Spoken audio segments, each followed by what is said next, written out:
Bienvenue à toutes et à tous dans ce débat fer croisé pour le compte de ce mercredi 5 septembre 2018.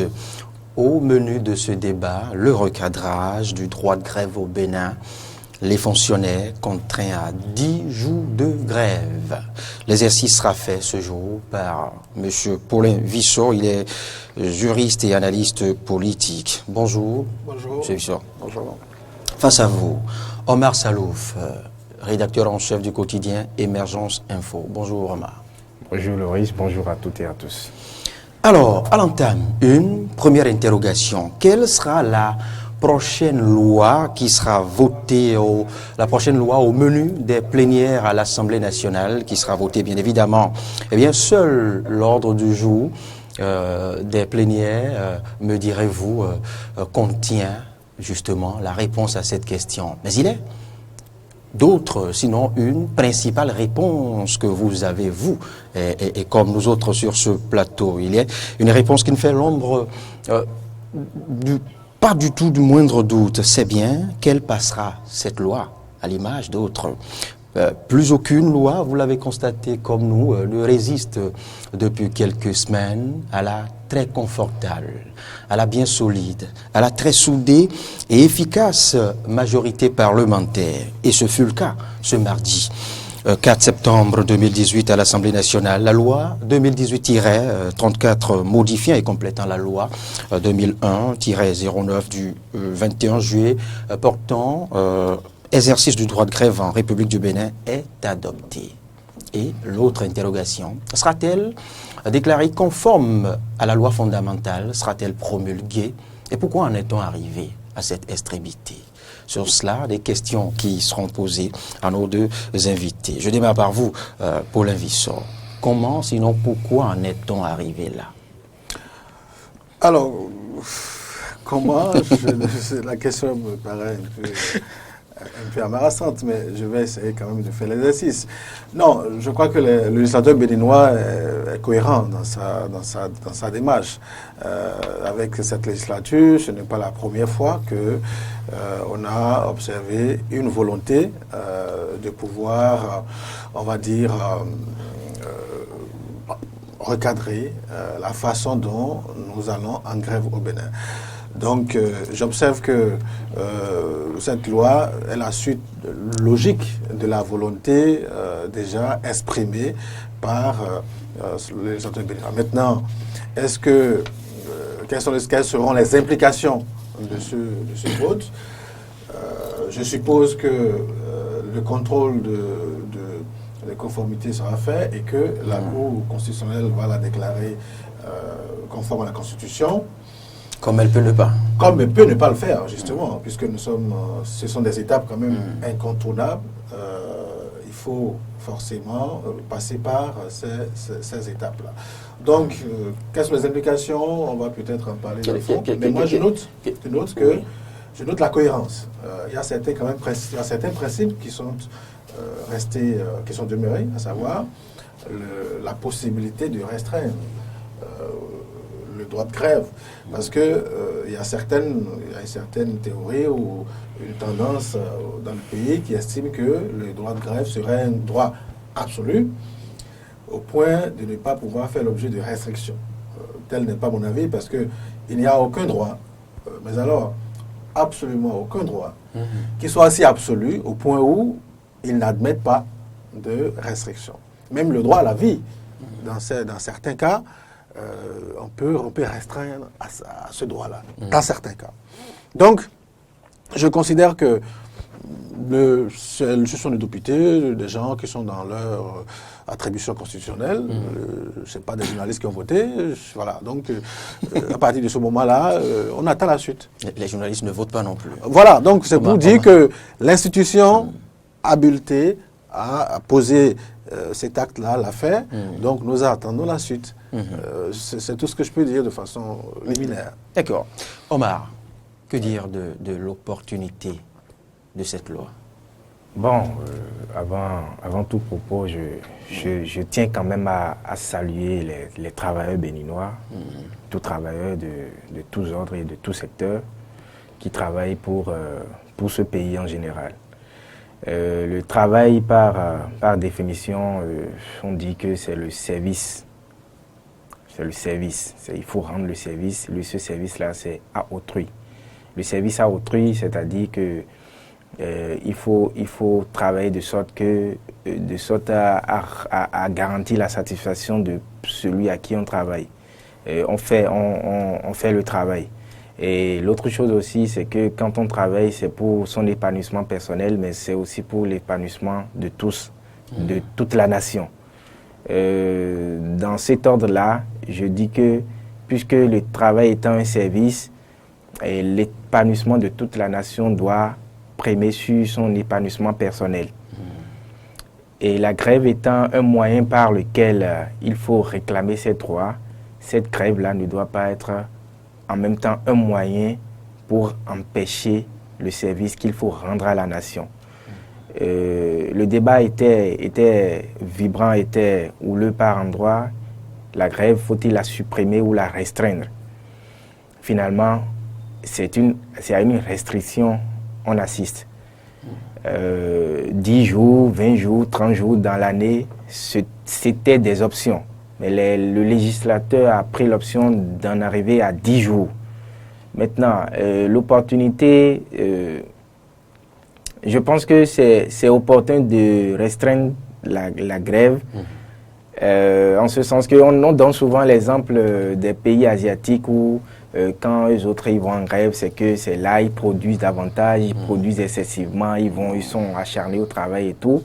Et qu'au Bénin, c'est le contraire, ou bien dans d'autres pays africains, c'est le contraire. Et on a tendance à dire qu'on est un peu plus paresseux que les autres. C'est pourquoi on aime laisser le travail dans n'importe quel cas. Et je pense aussi que dans cette atmosphère-là où on s'accuse, syndicalistes accusent gouvernement accuse syndicalistes, il fallait avoir un juste milieu. Le syndicaliste dira que ce n'est pas le juste milieu, que c'est une entorse à la liberté, à la liberté d'expression, à la liberté de manifestation. Mais dans tous les cas, je crois qu'il fallait en arriver là un jour pour que les Béninois se remettent au travail, pour qu'on travaille davantage à relever ce pays et qui nous est tout cher. Dans tous les cas, il fallait arriver, il fallait recadrer, il fallait réorganiser l'exercice du droit de grève au Bénin. Mais devrait-on aller à cette extrémité? Pourquoi 10 jours? Non, extrémité, je ne partage pas votre avis, parce que le droit de grève est fixé dans la Constitution du Bénin au travers de l'article 31, plus précisément. Et l'article 31 dit, en substance, que la grève s'exerce dans les conditions fixées par la loi. Donc, l'article 31 n'a pas dit qu'on ne doit pas... n'a pas dit on ne peut pas aller à 10 jours, 50 ou 100 jours, dit c'est la loi, la grève doit se conformer, on doit l'exercer du moins dans les conditions que fixe la loi. Et cette fois-ci, c'est la loi justement qui a fixé, qui a estimé que au Bénin, il faut maximum 10 jours en termes de jours de grève. Donc, pour moi, il n'y a pas de débat. C'est la loi qui doit dire comment on doit aller en grève au Bénin. Donc, ceux qui sont, habilités, ceux qui ont le pouvoir constitutionnel de fabriquer en griffe les lois, de pondre les lois, ils ont joué leur rôle. Donc, à partir de ce moment-là, moi, je ne peux pas dire, c'est pas juste de dire que c'est extrême.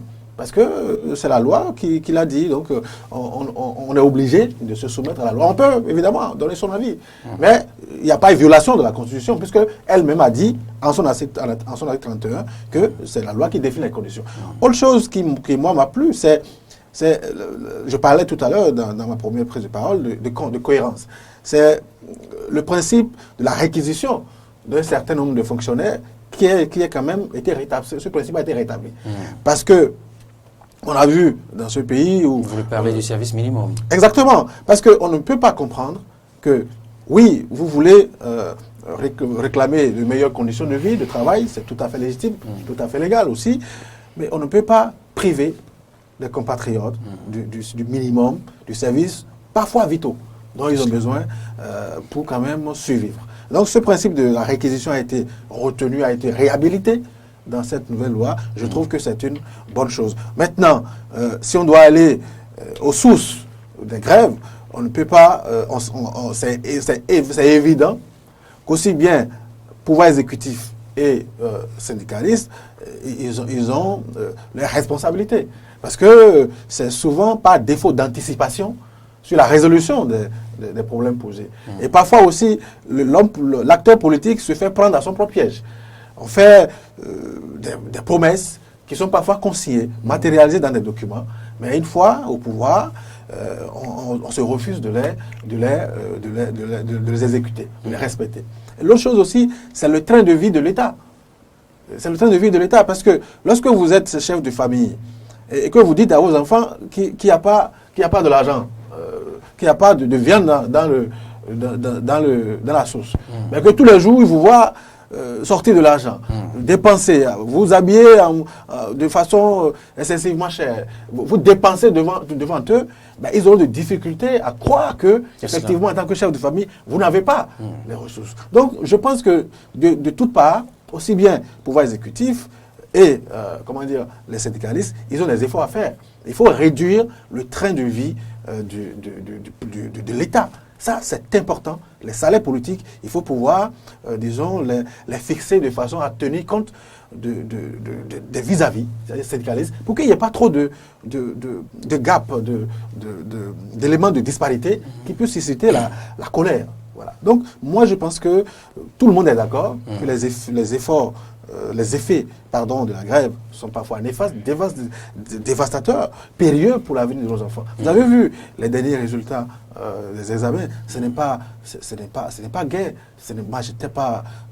On ne peut pas être fier de ce qu'on a obtenu comme résultat. Le niveau des enfants baisse de jour en jour. Donc, il faut que tous les acteurs en présence puissent travailler à réduire les malentendus qui sont souvent source de ces grèves perlées. Donc, oui, le législateur a joué sa partition, mais l'État, le pouvoir exécutif notamment, doit pouvoir anticiper et travailler à réduire le train de vie pour que, effectivement, lorsqu'on dit qu'il n'y a pas de ressources assez, que tout le monde soit mis plus ou moins dans les mêmes conditions pour éviter ces sentiments de frustration qui sont souvent la cause de ces soulèvements parfois. Voilà. Donc je trouve qu'on a des tonnes de travail à faire sur ce plan. Voilà. Omar Salouf, les 10 jours sont votés. N'est-ce pas là une expression indirecte de la suppression du droit de grève? N'est-ce pas, je dirais, une formule insidieuse de supprimer le droit de grève au Bénin? Non, de toutes les façons, on ne peut pas dire que le droit de grève est supprimé aujourd'hui au Bénin. On a 10 jours, c'est inscrit. Si cette loi était déclarée conforme à la Constitution et promulguée, on ne verra nulle part dans cette loi en question que le droit de grève est supprimé. C'est 10 jours, ce n'est pas implicitement une manière de supprimer le droit de grève, mais c'est plutôt une manière d'amener les responsables, les enseignants et tous les travailleurs en général, de les amener à mieux s'organiser, à savoir qu'il y a l'intérêt supérieur de la nation et qu'il ne faut pas forcément sacrifier l'éducation, il ne faut pas forcément sacrifier des vies pour obtenir ce qu'on veut. Quand on est travailleur de l'État, ça veut dire qu'on a déjà un minimum garanti à chaque fin du mois. Et ce qu'on réclame souvent, c'est je ne vais pas appeler des bonus, mais c'est une amélioration de conditions de vie, une amélioration de traitement. Donc, à la quête de cette amélioration-là, on ne peut pas sacrifier beaucoup de choses. On ne peut pas sacrifier l'avenir des enfants, on ne peut pas sacrifier des vies humaines dans les hôpitaux et dans les centres de santé en cherchant cette amélioration-là. L'autre chose, c'est que chaque fois qu'il y a grève, beaucoup de fonctionnaires en profitent pour, soi-disant, rendre un coup à l'État ou bien montrer au gouvernement en place qu'ils sont capables de tout bouleverser, qu'ils sont capables de leur tenir tête. Je crois que ce n'est pas une question de tenir tête à un gouvernement ou pas. En toute chose, il faut voir les besoins qu'il y a, il faut voir la possibilité, il faut voir, je vais dire, les possibilités que le gouvernement a de façon à les satisfaire. Il faut voir aussi l'intérêt de la population. Monsieur Vissot a dit tout à l'heure que il faut réduire le train de vie de l'État, parce que chaque fois qu'on demande et que le gouvernement dit qu'il n'y a pas, et que quand on voit de l'autre côté, eux autres, ils se taillent des millions comme prime, des millions comme salaire, on a du mal à comprendre qu'il n'y a pas vraiment. C'est vrai. Mais on a du mal aussi à comprendre que chaque fois qu'il y a bras de fer entre gouvernement et syndicats, les négociations ne vont pas souvent à terme. Chaque fois qu'on convoque une rencontre pour négocier, il y a toujours un motif qui fait en sorte que la séance ne tient pas. Souvent, on dit que le gouvernement a abordé, peut-être on dit que le gouvernement a abordé les négociations en attaquant un point que les syndicalistes n'ont pas aimé, ou bien il y a boycott, il y a ci, il y a ça. On en parle souvent. Absence de consensus. Absence de consensus, même au démarrage des séances. Moi, je trouve ça, je ne sais pas quand est-ce qu'il faut vraiment négocier, si à chaque négociation, à chaque séance de négociation, il faut boycotter, il faut trouver toujours des raisons pour ne pas assister. Mais je pense que c'est le dialogue qui pourra véritablement permettre de trouver le consensus dont on parle, de trouver les terrains d'entente, de trouver les problèmes aux solutions qui existent. Chaque fois qu'il y a négociation, il faut pas forcément avoir une fuite en avant, il ne faut pas ne pas vouloir négocier. Et la dernière chose que je voulais dire, c'est que les gouvernements successifs ont fait des promesses. Peut-être des promesses de trop, peut-être avec des intentions politiques, avec d'autres intentions qu'on ne maîtrise pas. Mais quand ce gouvernement est arrivé, peut-être que lui, il a estimé qu'il ne fallait pas promettre des choses de cette façon-là.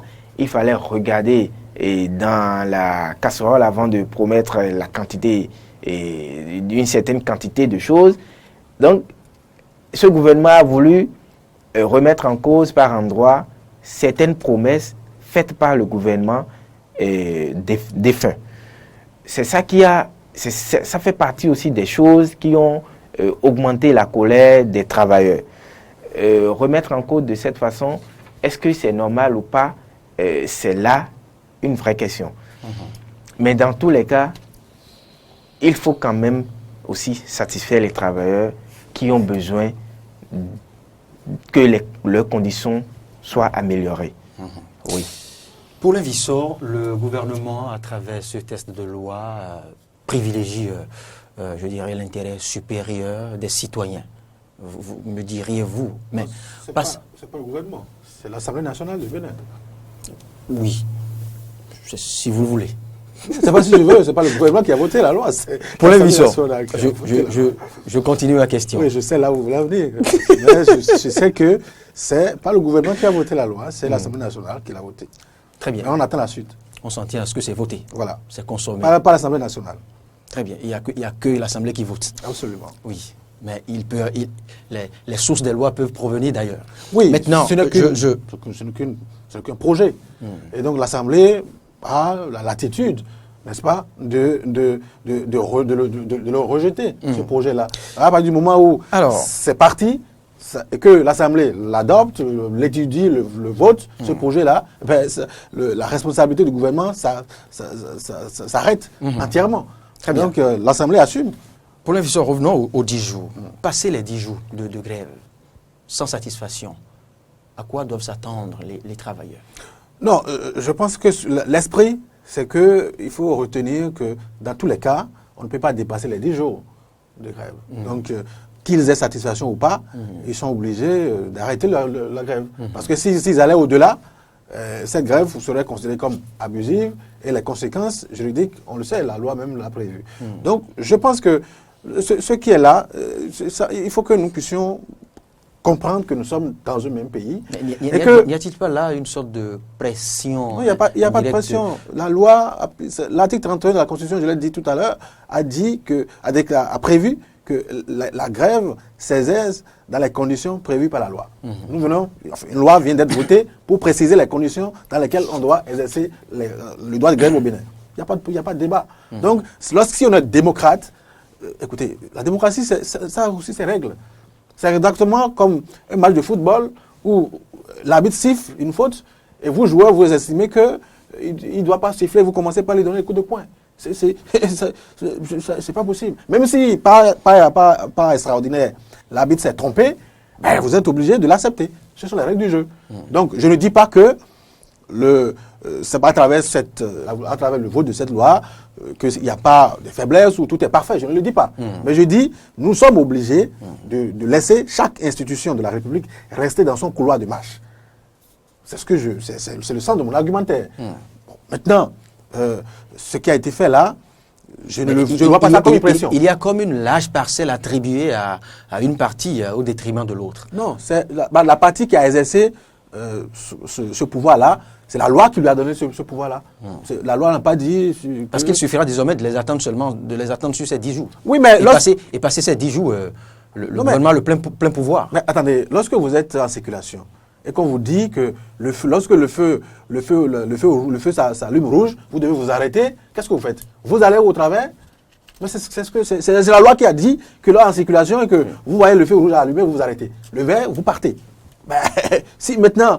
La loi dit de ne pas dépasser 10 jours et que vous entêtez à le faire, ben, vous allez récolter les conséquences. Donc, maintenant que l'État en vient à être davantage renforcé, vous ne me direz pas le contraire, à travers ce test de loi, je le disais tantôt, passer les 10 jours sans, je dirais, satisfaction, les fonctionnaires sont contraints d'aller vaquer convenablement à leur service. Maintenant, oui. Vous pensez que le fonctionnaire en l'État, en l'espèce, rendra comme s'il était satisfait? Non. Ce qui est sûr, nous sommes dans un même bateau. Et il ne faut pas croire que on a intérêt à percer la pirogue pour que l'eau monte. Si l'eau monte dans la pirogue, nous allons tout chavirer.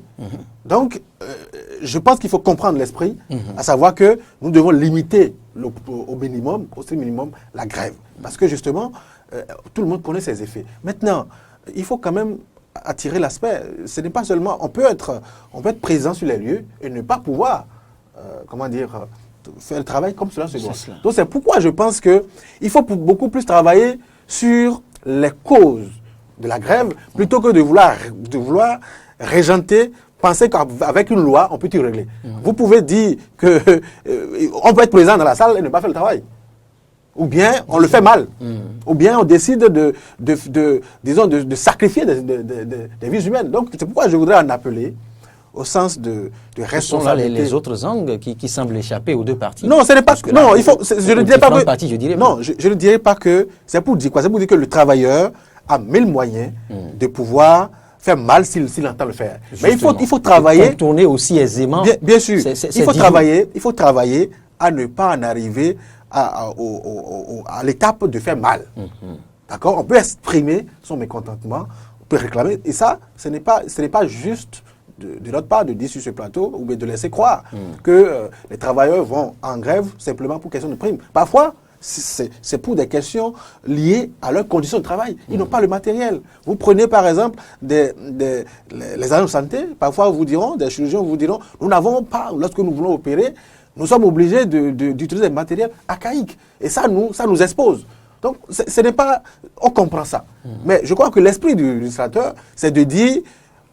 régler autrement les questions, plutôt que de vouloir abandonner. Ou privilégions le nécessaire à le dialogue. Je pense que c'est comme ça, et non dans l'esprit de faire mal aux travailleurs. Parce que si ce message-là est distillé dans la population, la réponse des travailleurs, les travailleurs peuvent répondre, les syndicalistes peuvent répondre d'une manière intelligente, tout en respectant l'esprit de la loi, et les conséquences aussi seront désastreuses. Donc c'est pourquoi j'en appelle au sens de responsabilité de nous tous pour dire que ce sont des citoyens que nous sommes en train de construire. La grève de la dernière fois, si le niveau au plan national, le niveau, on va dire, intellectuel d'instruction baisse, aucun travailleur ne peut en être fier. Personne ne peut être fier qu'on dise demain que le Bénin est peut-être dernier ou avant-dernier de nos classements, parce qu'en temps, il aurait eu le niveau d'instruction qui aurait baissé. Donc, nous sommes tous béninois, et notre objectif doit pouvoir être de faire ce que nous devons faire pour rehausser l'image de marque de ce pays-là. Donc moi, je voudrais en appeler au sens de civisme des uns et des autres. Il ne faut pas créer des tensions inutiles là où cela n'est pas nécessaire. Donc je suggère que, et c'est pourquoi tout à l'heure dans mon intervention, je dis il faut que le gouvernement, quand je dis gouvernement, je ne parle pas forcément de l'équipe qui est là, je parle de façon générale. Le gouvernement fasse beaucoup plus d'anticipation, et que les ressources soient, il y a le principe d'équité. Qu'on équipe les centres de santé ou les milieux, vous voyez, la question de subvention par exemple.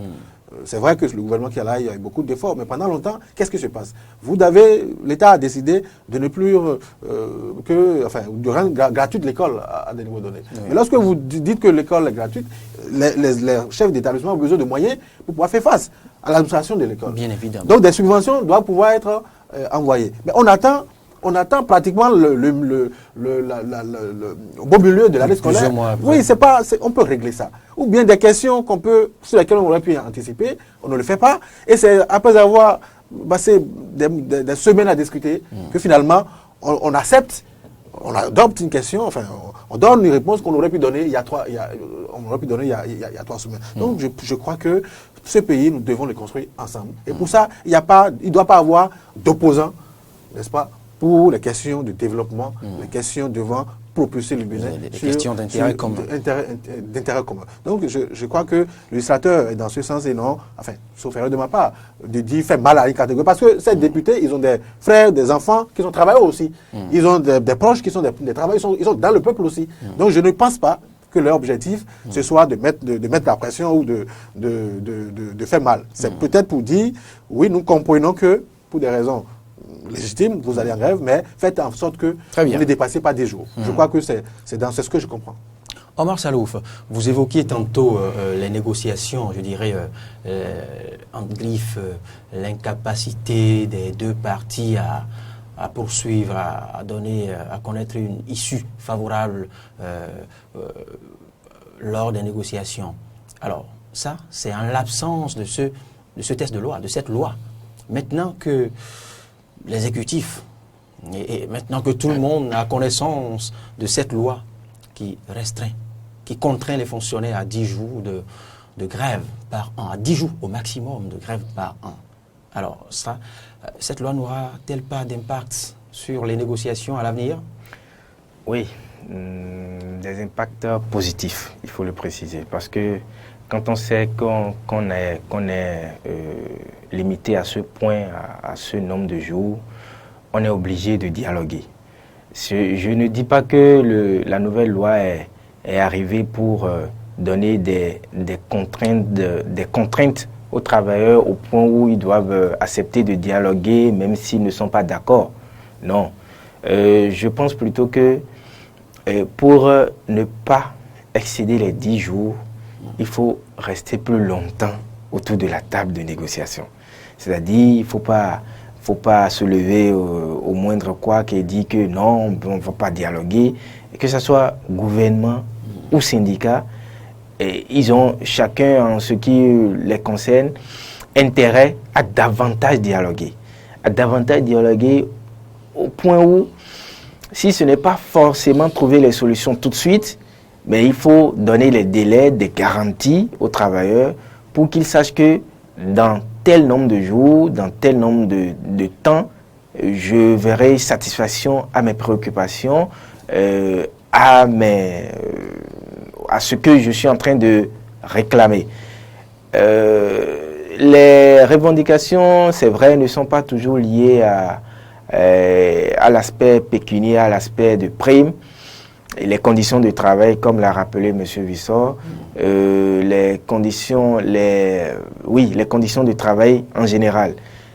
Dans cet aspect-là, s'il faut rassembler les travailleurs et ne pas leur dire ce qui va les rassurer, je crois que ce gouvernement qui est soutenu par une majorité à l'Assemblée nationale, qui a répondu favorable à cette loi, ne sera pas en droite ligne avec lui-même.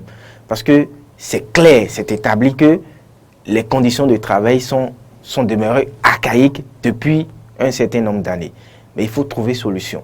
On ne va pas être en train de vouloir redynamiser les choses, réformer les choses et ne pas pouvoir trouver solution à des travailleurs d'hôpital ou de centre de santé qui ont besoin de matériel pour travailler. Il faut forcément qu'on leur trouve solution, qu'on leur apporte une certaine solution. Il faut forcément que dans les négociations, le gouvernement donne des garanties ou bien donne des assurances que dans un certain nombre de délais, les choses se feront de façon concrète. Oui, parce que tourner toujours en rond et dire que... Parce qu'on a parfois l'impression que c'est un jeu entre gouvernement et syndicats, et le gouvernement tire sur le temps, et puis quand on prend les enseignants par exemple, le gouvernement peut tirer sur le temps jusqu'à ce que les enseignants soient fatigués, que l'année scolaire soit sauvée de justesse. Mais on ne va pas continuer cela tout le temps. Il faut que, en même temps qu'il y a restriction des droits de grève, qu'il y ait solution aussi pour ne pas contraindre le travailleur à vouloir aller en grève. Moi, j'aurais même souhaité que, malgré qu'il y a cette restriction, j'aurais souhaité qu'en une année scolaire, qu'il n'y ait pas du tout de grève, pas parce qu'on l'a restreint, mais parce que le gouvernement a été prompt, a été apte à trouver solution à chaque fois. Justement. Mais dans le même temps, il ne faut pas voir cet aspect-là. Une belle proposition. Oui, il ne faut pas que les travailleurs voient cet aspect-là et veuillent aller en grève à tout bout de champ, à tout moment, vouloir revendiquer à tout moment. Il faut qu'ils comprennent aussi que nous avons les ressources limitées aussi. Ah oui. Pour les Vissor. Bon, moi, je suis un peu, j'avoue que je suis un peu, je ne suis pas tout à fait d'accord lorsqu'on dit que le droit de grève est restreint. En réalité, non. Parce que lorsque vous lisez l'article 31, l'article dit que c'est la loi qui définit les conditions dans lesquelles on doit aller en grève. Oui. Alors, je me dis, est-ce que en aménageant, en revoyant les conditions dans lesquelles on doit aller en grève, est-ce que c'est une restriction? Moi, je n'ai pas mon avis sur la question autre que de dire que c'est une restriction. Parce que je prends comme postulat l'article 31 de la Constitution du pays, qui dit qu'il revient au législateur de dire dans quelles conditions on doit pouvoir aller en grève. Et donc, la loi, enfin, le législateur les députés viennent de préciser les conditions dans lesquelles on doit pouvoir aller en grève au Bénin. Donc, de là, dire qu'il s'agit d'une restriction, moi, j'ai un avis un peu réservé sur la question. Je ne vois pas ça comme une restriction. Je vois ça plutôt comme un aménagement, une nouvelle manière imposée, ou proposée, ou pas proposée, parce qu'on est obligé de respecter, imposée par le législateur, et qui tient sa source dans l'article 31 de la Constitution. Donc, je crois que il faut pouvoir respecter les règles du jeu. La démocratie, c'est aussi la dictature des lois aussi. Donc, oui, il faut la liberté, respecter le droit de la liberté de manifester, de rêver et tout, mais tout en retenant que c'est le législateur qui doit pouvoir préciser Pour les conditions de cette grève-là. Pensez-vous que cette définition stricte de 10 jours au maximum de droit de grève au Bénin pourra favoriser les négociations entre les partenaires sociaux et le gouvernement? Non, je pense que c'est ça. S'il y a défaut de dialogue ou empiètement sur le processus, ça ne serait pas du fait du niveau de cette loi. Il a commencé par ignorer les raisons qui empêchent la fluidité du dialogue. Même en l'absence de cette loi-là, il y avait déjà cet empiètement-là. Donc, il faut en appeler au sens d'anticipation du côté du pouvoir exécutif et de responsabilité du côté des travailleurs. Parce qu'il y a eu on a vu dans ce pays où et il faudra éviter aussi des frustrations qui pourront naître aussi. Tout à fait, je suis d'accord. À l'entame de ces négociations. Je suis d'accord. Lorsque, par exemple, je vous donne un exemple simple. Les deux parties ne vont pas à cette négociation maintenant dans le même état d'âme. Je suis tout à fait d'accord. Et ce qui est clair, c'est que la plupart des sources des raisons qui motivent la décision d'aller en grève, ça provient souvent du pouvoir du côté de l'exécutif. Pourquoi? Parce que les travailleurs ont peut-être observé qu'il y a eu un ou des acteurs politiques qui ont détourné en masse des ressources. Et parce que pour des raisons politiques, on n'enclenche pas des poursuites, par exemple. Mais lorsque le travailleur vous dit qu'il n'y a pas de l'argent dans le pays et que certains se sont organisés pour en détourner de façon massive en plein jour et qu'aucune poursuite n'est exécutée, ça peut frustrer les travailleurs parce que vous leur avez dit qu'il n'y a pas de ressources, cependant que devant plein jour, des gens en ont détourné sans sanction. Donc c'est pourquoi je dis que le gouvernement, le pouvoir exécutif doit pouvoir jouer sa partition, c'est-à-dire anticiper, ne pas perdre le temps sur des questions pour lesquelles on aurait pu régler. Et lorsqu'on a connaissance des cas, bien sûr, lorsqu'on a connaissance des cas de détournement massif de ressources, le gouvernement doit pouvoir faire preuve de bonne foi en libérant, en ne retenant pas ces personnes-là, parce que politiquement, on en tire des avantages. Donc je crois que pour le moment, on a observé quand même qu'il y a des efforts. Il faut poursuivre ces efforts-là et veiller à l'équité. Parce que les grèves ne naissent pas comme ça du jour au lendemain. C'est soit parce qu'on a promis des choses qu'on n'a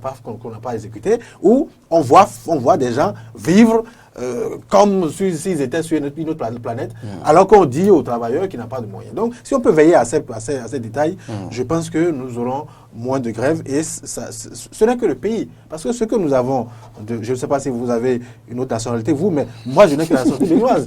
Donc, je veux bien que mon passeport puisse être respecté au plan international. Ça suppose que nous nous prenions au sérieux et que le quartier latin d'Afrique qu'on nous considérait, nous continuons toujours par maintenir ce label. Et pourquoi la nouvelle définition de l'exercice de droit de grève au Bénin n'a-t-elle pris en compte que le nombre de jours de grève? Et si l'exécutif à compter de l'année scolaire, par exemple, pour ne prendre que le cas des enseignants, le cas du secteur éducatif, je veux dire, et si l'exécutif venait à faire l'option proposée par Omar Salouf et donner une suite favorable à toutes les revendications et nous éviter le moindre jour de grève? Omar Salouf, pour l'invisseur. Peut-être commencer. Non, bon, ce serait... Vous savez, parfois les travailleurs demandent plus qu'il n'en faut, dans l'espoir que même si on ne nous donnait pas tout, on aura au moins quelque chose. Parfois, les travailleurs savent très bien qu'il n'y a pas les ressources pour couvrir les revendications en cours, mais ils tiennent dur parce qu'ils savent que à la suite des négociations, ils pourront obtenir, si ce n'est pas à 100%, au moins à un certain pourcentage qui les arrangerait. Et parfois même, les travailleurs revendiquent à l'avènement d'un nouveau gouvernement. Parce qu'ils savent que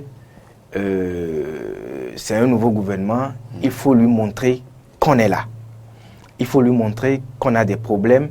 Il faut qu'il se penche très tôt sur nos problèmes. Quand Patrice Talon était arrivé... Les partenaires sociaux ont été très souples avec le gouverneur de la rupture. Au début, oui. C'est souvent comme ça parce que on estime ça n'a toujours pas été le cas. Lui donner un certain nombre de temps pour voir sa réaction. Maintenant, quand il ne réagit pas, il faut commencer à murmurer pour qu'ils sachent qu'il y a des travailleurs dans tel ou tel autre secteur. Maintenant, et satisfaire systématiquement à toutes les revendications, je crois que ce ne sera pas possible. Parce que il n'y a pas autant de moyens pour satisfaire les salaires et les primes à la fois tels que revendiqués par les travailleurs. Je crois que ce qu'il faut faire, plutôt ce qu'il faut commencer à faire, c'est d'améliorer les conditions de travail. Que ce soit enseignant ou agent de santé, il faut qu'on mette les conditions en place de sorte que l'enseignant se sente à l'aise dans son lieu de travail et que le médecin ou l'agent de santé se sente bien en offrant les soins de santé, qu'il ne manque pas de matériel, que le plateau technique soit relevé, que le centre de santé soit aménagé de sorte qu'il se sente à l'aise dans l'exercice de son travail. Je crois que c'est ça qui doit être systématique, c'est ça qui doit être non négociable. Le gouvernement doit garder à l'esprit que les conditions de travail doivent être améliorées systématiquement. Et il doit travailler pour ça. Et là, après, il pourra se pencher sur les questions de primes, les questions de salaire, les questions de SMIC et tout. Oui. Pour l'investisseur. Oui, vous savez, gouverner, c'est arbitrer. Il ne serait pas possible de satisfaire entièrement les revendications des travailleurs. Hélas, parce que je ne suis pas sûr que les moyens seront au rendez-vous pour permettre d'aller à cet idéal. Parce que, n'oublions pas, dans le pays, il n'y a pas que les travailleurs. Mais c'est quand même possible de l'échelonner sur un nombre d'années. Oui, c'est possible. Genre, mais 2019. Il n'y a pas que les sur 20 revendications. Bien sûr. 20 points il y a des efforts à faire. Ça suppose que... On prend en compte cette année 7. Ça suppose... L'année prochaine, peut-être 7 autres. C'est possible. Si on est rigoureux, si on évite les gaspillages, si on évite les détournements, si on évite tout ça, on peut régler certains nombre de problèmes. Mais n'oublions pas, dans le pays, il n'y a pas que les travailleurs de l'État ou du secteur privé. Nous avons beaucoup de nos compatriotes qui sont les artisans, qui sont dans les champs, et où même l'État... Activement au PIB. L'État doit pouvoir veiller sur ses compatriotes aussi. Donc, il ne peut pas concentrer toutes les ressources étatiques à la résolution des problèmes des travailleurs salariés, des travailleurs désaccorés, comme on dit généralement. Il faut descendre dans le bénin profond pour voir si nos compatriotes ont des centres de santé, est-ce qu'il y a des écoles, est-ce que ils sont protégés. Donc voilà aussi d'autres défis. Parce que quand on prend les fonctionnaires béninois, toutes catégories confondues, c'est combien par rapport à la masse de Béninois également, qui ont besoin de la protection de l'État. Donc je pense qu'il faut équilibrer, il faut arbitrer. Et on doit tenir compte, on doit améliorer les conditions de travail des travailleurs, on va dire formels, hein, ceux-là qui sont connus par l'État et l'administration privée ou tout ce que vous voulez, mais nos autres compatriotes qui vont dans les champs, qui sont des artisans, qui sont à leur propre compte, l'État doit pouvoir leur faciliter la vie. Parce que si ce n'est pas fait et qu'on concentre tout le regard, toute l'attention sur une partie de la population, nous risquons d'avoir des situations socialement difficiles à maîtriser. Donc, je crois que nous avons quand même, je crois pour le peu que j'observe, de moins, un gouvernement qui quand même fait l'effort pour, surtout dans le domaine de la lutte contre la corruption. Au moins, on a un peu plus ou moins peur aujourd'hui. Parce que pendant longtemps, vous voyez des gens détourner des ressources, et pas pour aller investir, pour mettre dans des activités finalement qui ne donnent rien en fin de compte. Donc au moins aujourd'hui, il y a cette peur que si on vous prend, en tout cas, vous allez répondre. Même si on peut estimer que c'est sélectionné. Bon, c'est déjà mieux, c'est déjà une très bonne chose que de commencer. De sanctionner des gens qui se seraient livrés à des actes de prévarication. La volonté du gouvernement est bien dissuasive de certains. Je pense que c'est déjà un très bon début. Oui. Quand on quitte Cotonou pour ici, on est sûr quand même qu'aucune force de l'ordre ne nous exigera de 2000 francs pour quelque faute que ce soit. C'est déjà un bon début. Il y a des points à améliorer. Mais ça, il faut encourager ça et souhaiter que ce cap soit maintenu. Omar Salouf, votre mot de fin. Bon. Mon mot de la fin, c'est dire que le travailleur béninois est à féliciter pour le travail qu'il fait pour relever le pays. Je vais dire aussi que travailleurs et gouvernement ne sont pas des ennemis, ne sont pas des protagonistes. Ce sont des partenaires. Et entre partenaires, il faut se dire la vérité, il faut se parler en se regardant dans les yeux. Et là, c'est sur la table de négociation que ça se passe. Et il ne faut pas fuir les négociations, que l'on soit de l'exécutif ou du côté des travailleurs. Il faut accepter aller vers les négociations, il faut accepter se parler, il faut accepter s'écouter de façon à ce que les revendications soient prises en compte. Il ne faut pas en demander trop non plus. Il ne faut pas savoir pertinemment qu'il n'y a pas assez de ressources et demander ce qui n'est pas possible.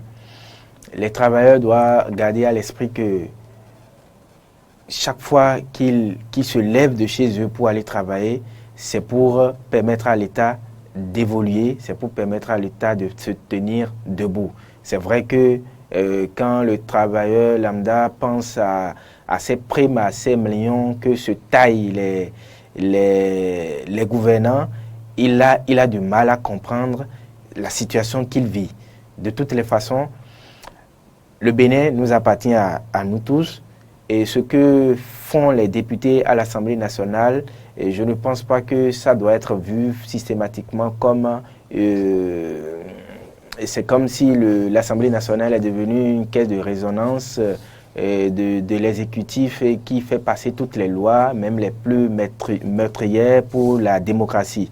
Je crois qu'ils sont dans leur rôle, et je crois aussi que tout en étant dans leur rôle, ils doivent savoir aussi que ils sont déterminants pour l'avenir de ce pays et ne pas faire aussi les choses de façon à frustrer, de façon à mettre beaucoup d'interrogations dans la tête des Béninois qui les ont envoyés là-bas. C'est très important. Oui. Savoir dans quel chapitre s'inscrit dans le très délicat livre de l'histoire de cette nation.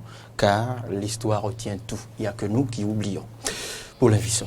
Oui, je pense que je suis entièrement d'accord avec mon vis-à-vis sur ses propos en guise de conclusion. Je voudrais juste ajouter que le gouvernement doit pouvoir anticiper sur les crises et les travailleurs faire preuve de bonne foi.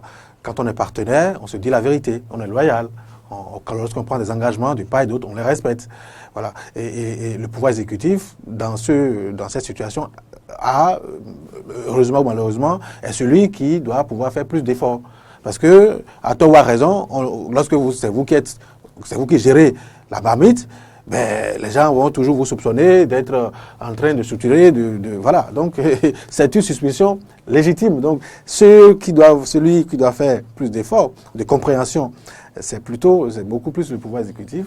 Et je crois qu'en anticipant, en travaillant à régler les problèmes liés aux conditions de travail notamment, on va éviter les grèves. Et aussi, avoir également un regard sur nos autres compatriotes qui sont au fin fond du pays, qui ont besoin de centres de santé, qui n'ont pas besoin de primes. Ils ont besoin de centres de santé, ils ont besoin de l'eau potable. Il y a beaucoup d'endroits, dans beaucoup de villages au Bénin, vous n'avez pas d'eau potable. Pour que les femmes aient de l'eau, il faut parcourir des kilomètres. Voilà. Donc, on ne peut pas ignorer ça et concentrer toutes les ressources sur les travailleurs formels. De la même manière, on ne peut pas envoyer des travailleurs en mission et ne pas leur donner les moyens qui leur permettent de faire le travail de façon digne et de vivre comme un être humain. Donc, de part et d'autre, ce dialogue permanent doit pouvoir être maintenu pour que nous puissions ensemble relever, maintenir l'image, disons, de ce pays. Parce que moi, particulièrement, pas moi seul, je suis sûr que c'est le cas pour mon vis-à-vis. Je commence pas à être déçu, frustré par certains commentaires sur le pays. Le niveau d'instruction, ça baisse. C'est pas une bonne chose. Il faut éviter ça.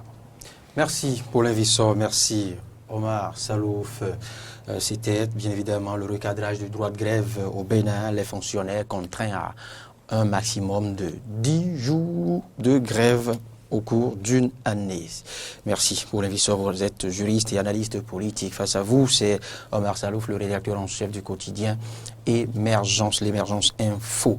Et nous voudrions bien croire que le vote de cette loi, comme l'a dit Omar Salouf, va impacter positivement les négociations entre les partenaires sociaux et le gouvernement, et que cette année, exceptionnellement cette année, cette sorte de désert de compétences qui plane sur les différentes négociations se dissipera et qu'on connaîtra une oasis dans ce désert, et que les négociations connaîtront une suite favorable tant pour l'État que pour les fonctionnaires et surtout pour les enseignants, ceux du secteur éducatif, car vous le savez, c'est le 17 prochain la rentrée scolaire, hein, la prochaine rentrée scolaire, et à ce jour, sinon 7 semaines sur le nombre de syndicalistes que la rédaction de Diaspora FM et d'NTV a tenté d'interroger, eh bien, aucune disposition n'a été encore prise pour enclencher les négociations. Et la rentrée, la date, nous la connaissons déjà, c'est le 17. Je vous laisse y réfléchir. Merci pour la disponibilité. Merci. Bonne journée.